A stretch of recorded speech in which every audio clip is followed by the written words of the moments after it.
Tulo ka mga kanding patay human giatake kuno og mga aswang. Anang detalye? Mauna lang yun nabilin. Isa lantawa, walay tinai. Napikas ang lawas, nilugwa ang mga tinai ug daghang samad pinakan. Mao kini ang niaguman sa tulo ka mga alagang kanding ni Wilfredo Kindo sa Purok Nawasa, Barangay Napulan, Pagadian City.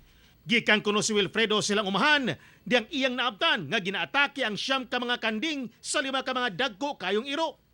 Iya kuno kining gibugaw, apan samot daw kining nangisog nga mitutok kaniya. Sa kahadlok nga mapaakan, iyang gipang bato ang mga mananap ug didto lang kini nanagan.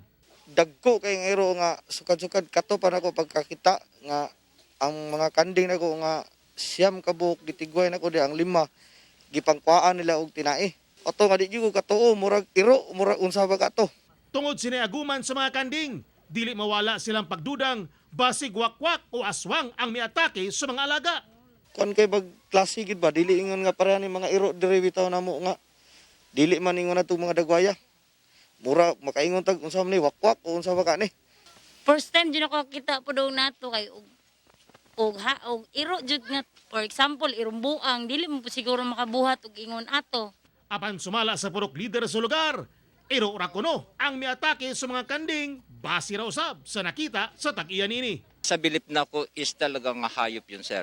Hayop kasi nakita man gyud mismo ang tigiya sa kanding nga na nabiktima katong namatay nga iro man gyud. Kung tinuod man gani kini ato ang palawman kay basin og dili na kanding ang ilahang biktimahon og tao na.